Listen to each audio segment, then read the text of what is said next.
안녕하세요. 책 읽는 뮤즈입니다. 오늘 소개할 책은 박경리의 말, 김연숙 지음. 이 말이 내게로 스며들었다. 살아갈 힘을 얻었다. 지은이 김연숙, 경희대학교 후마니타스 칼리지 교수, 교양교육의 새로운 지평을 연 후마니타스 칼리지에서 고전읽기 박경리 토지를 읽기를 2012년부터 현재까지 강의를 해오고 있다. 매 학기 50여 명의 학생과 함께 토지를 읽으며 삶과 세상, 타인과 자기 자신의 관계에 대해 고민하며 스스로 별을 찾아다니는 경험을 하도록 이끌었다. 강의 평점, 최고점을 기록하고 800여 명의 학생으로부터 최고의 교양 강의로 손꼽힐 만큼 따스한 울림을 주었다.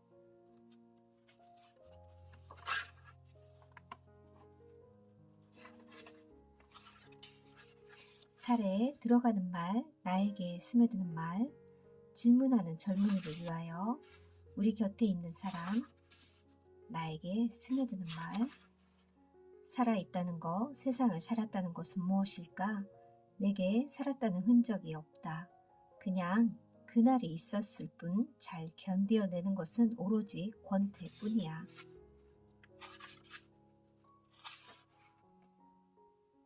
월든으로 잘 알려진 소로는 이런 말을 남겼습니다. 내가 숲속으로 들어간 이유는 깨어있는 삶을 살기 위해서였다.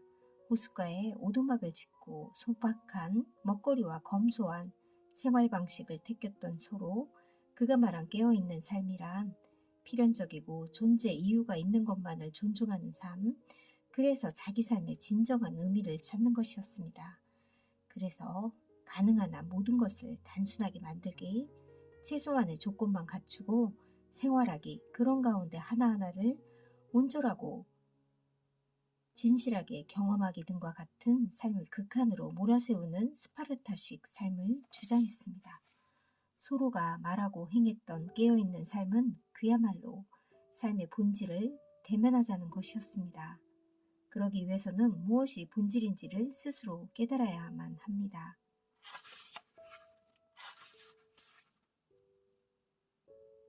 피는 흘린 만큼 흘려야 병은 치유되는 법이다. 하나이며 둘인 세상 어디에도 없는 관계,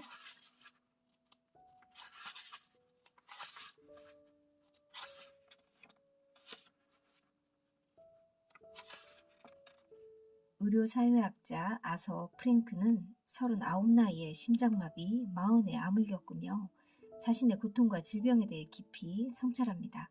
그에 따르면 우리 인간을 하나의 범주로 묶을 때 그 공통성의 핵심을 이루는 것이 고통입니다. 어떤 고통인지, 어떤 강도로 경험하고 어떻게 반응하는지 등등의 차이는 별 상관이 없습니다. 공통성의 고통이라 할 때는 고통을 겪는다는 것 자체를 가리킵니다. 토지에서도 그와 비슷한 장면이 이렇게 등장합니다. 한이 된다는 말도 이제는 사라지고 없는 것 같았다. 희망이 없는 캄캄 절벽, 어디서 빗줄이 새어들어 하늘 풀 새날을 기다려 본단 말인가.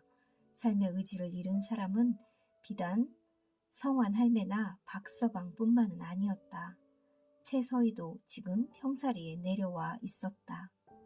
날개 찢긴 나비같이, 거미줄에 걸린 나비같이 파닥거리지도 않았고 몸부림치지도 않았다. 조용하게 사람을 바라보았다. 만석군 살림의 채서이나 나룻배 뱃삭을 선뜻 내놓을 수 없는 박서방이나 눈이 멀어버린 성환 할매, 살아보고 싶은 뜻을 잃은 상태는 매일 반이었고 그것은 평등했다. 이런 가치가 질병과 관련된 고통에만 해당되는 것은 당연히 아닙니다. 아우슈비츠 죽음의 수용소에 갇혔던 빅터 플랭클린은 고통의 의미를 이렇게 이야기합니다. 자기를 고통에서 구해주거나 자기를 대신해서 고통을 받아줄 수 있는 사람은 아무도 없다는 것을 깨닫지만 바로 그 고통 앞에서 인간은 마지막 자유를 획득할 수 있다는 겁니다. 그 어떤 고통일지라도, 어떠한 환경에 놓이더라도 자신의 태도를 선택하고 자신만의 방식을 선택할 수 있는 자유 말입니다. 허리케인 카트리나가 미국 뉴올리언스를 덮쳤을 때 재난 상황 속에서 벌어지는 일을 살펴봤던 리베카 솔릿은 이런 이야기를 들려줍니다. 흔히 재난이 닥쳐오면 인간은 이기적으로 돌변하고 극단적인 상황에선 야만적인 모습을 태보할 거라고 생각하는데 실제로는 그렇지 않다고 합니다. 위급할 때 자기 생존이 제일 절실한 건 당연하지만 재난을 겪는 동안 특히 재난 이후에 놀랍게도 그와는 다른 모습이 자주 나타난다는 겁니다. 지진이나 태풍, 폭격을 겪으면서 사람들은 자기 범주를 뛰어넘는 이타심을 발동합니다.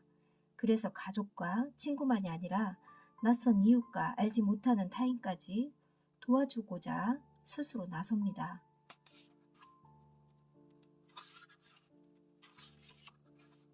토지의 한복이도 그러했습니다. 살인자의 아들이기 때문에 일본 밀정의 동생이기 때문에 그로부터 속박을 피할 수 있는 곳 혹은 자신의 가족사를 감출 수 있는 곳을 찾아 안온하게 살려들지 않았습니다. 고향에서의 하루하루는 그의 말마따나 사철을 찬바람 속에 아니 평생을 찬바람 속에서 뼛속까지 스며드는 외로움을 안고 살아가는 삶이었습니다. 아무데도 가지 않고 여기 산다고 말하는 인간, 그리고 어디든 찾아가서 여기 인간이 있다는 것을 보여주는 흑인 음악가, 그들이 보여주는 존엄한 인간의 모습에 지금의 옹색한 내 삶을 되돌아보게 됩니다. 나는 어디에 살고 있는가? 나는 어디에서 살고 싶은가? 그리고 나는 어떤 나이고 싶은가?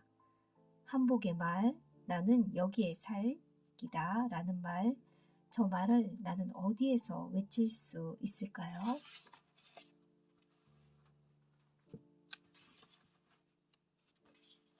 행복의 정복이라는 꽤 도전적인 제목 책에서 저자 버틀런트 러셀은 행복의 비결, 특히 자신이 직접 경험함으로써 확인한 비결을 알려주기 위해 이 책을 썼으며 그 비결대로 행동할 때마다 자신은 더욱 행복해졌다고 당당하게 밝히고 있습니다.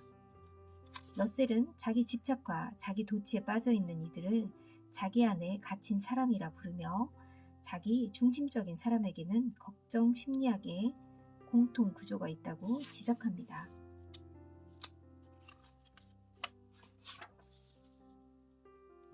크로아티아 여행을 한 지 꼬박 3년이 지났습니다. 엄마는 그때의 재미를 깊이 간직한 채로 다시 두어 번의 다른 수술을 견뎌냈습니다.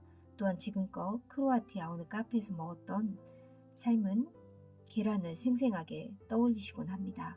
그 동네는 계란 하나 삶는데 오지게 시간이 걸리더만 그래도 그 계란이 참말로 맛있더라. 그런 계란은 없지 싶다. 그렇지요. 그런 계란은 없지요. 꼬박 12시간 비행기를 타고 날아가 유럽 어느 구석에서 멍 때리고 있다가 먹은 계란인데요. 그런 계란 없습니다. 엄마 또 갑시다. 5년 후에도 10년 후에도 갑시다.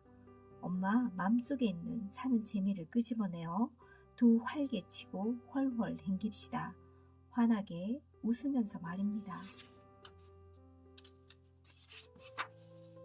내일이 없는 고난을 바라보는 이들의 막막함은 비단 역사와 문학 속 이야기만은 아닙니다.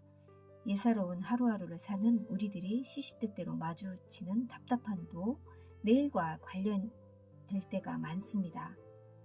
과거와 현재와 미래, 시간에 대한 그 인식은 어쩌면 인간이기 때문에 생겨나는 존재론적 고민일지도 모르겠습니다.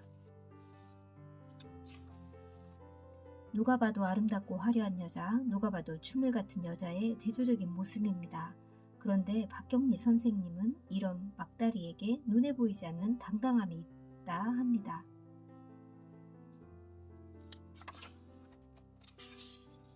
배움이 없어서 가난해서 변변한 친전 식구가 없어서 난쟁이 같은 추물이어서 그렇게 사는 건 아닙니다. 볼품없이 늙은 아낙네 막다리는 자신의 삶을 기꺼이 짊어지고 하루하루 살아갔습니다. 문득 제 자신을 돌아보게 됩니다. 눈에 보이는 모습과 보이지 않는 모습은 어떠할지 궁금해집니다. 저는 무엇을 얹고 살아가는지, 어떻게 얹어 놓았는지 조심스럽게 들춰보고 싶습니다.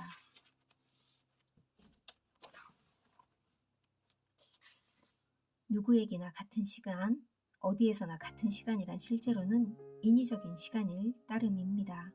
자연의 시간이나 삶의 시간은 아닙니다.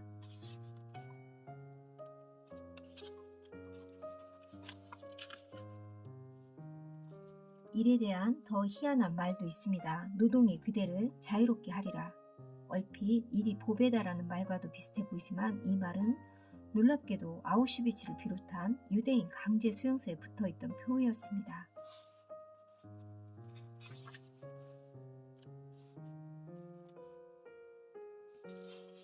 일을 사랑한다는 것이야말로 인간이 누리는 지상의 행복이라는 겁니다.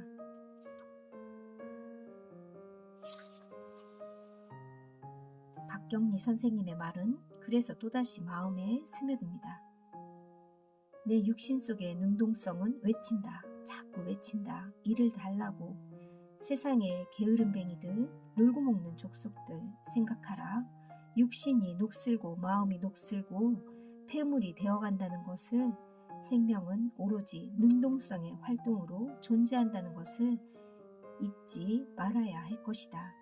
옛 사람이 말하기를 일은 보배다. 밤은 깊어가고 밤소리가 귀에 쟁쟁 울린다. 박경리 밤.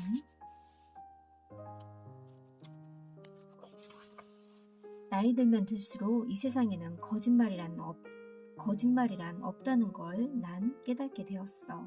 지금 당장 현실에서 일어나지 않는 일이라고 해도 꿈에서는 일어나는 법이야. 어떤 사람에게는 일어나지 않는 일이 다른 사람에게는 일어나기 마련이고, 오늘 아니면 내일 혹은 내년 아니면 100년 후에 일어나게 되어 있어.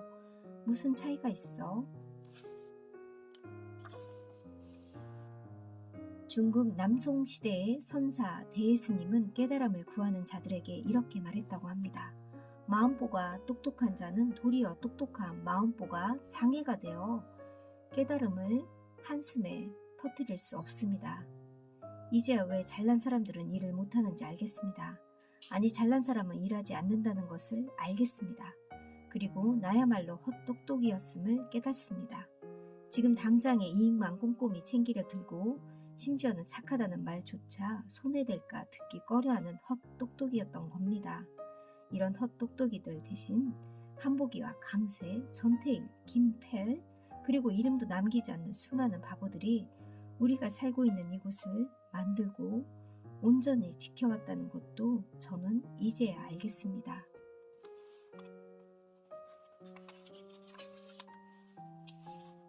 모른다라는 확실한 말, 인생과 진실, 어쩌면 이 질문은 인간의 범주를 벗어난 것이라는 생각도 듭니다. 어느 한순간 인생의 길을, 진실의 길을 찾았다 싶어도 이내 찰나의 빛처럼 쓰러지고 그야말로 가도 끝없는 것처럼 여겨지기 마련이니까요.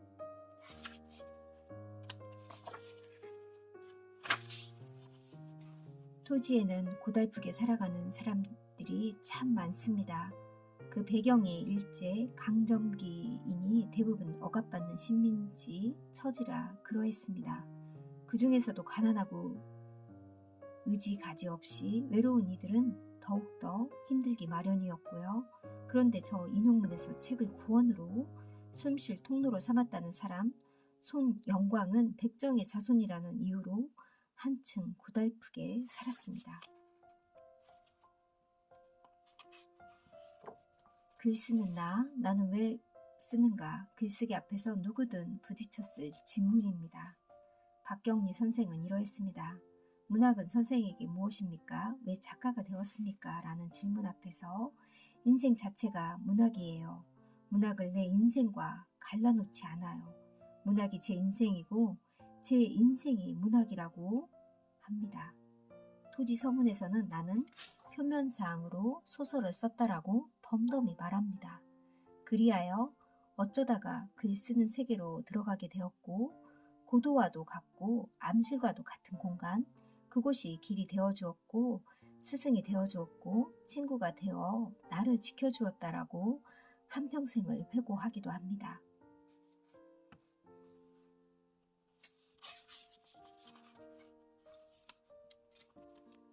저자는 박경리 선생이 생으로 별이고 몸으로 가까운 언어의 숲에서 귀한 문장들을 추려 이야기를 풀어간다. 산다는 거는 참 숨이 막히지 안 하는 것은 쉽고 하는 것이 어려워.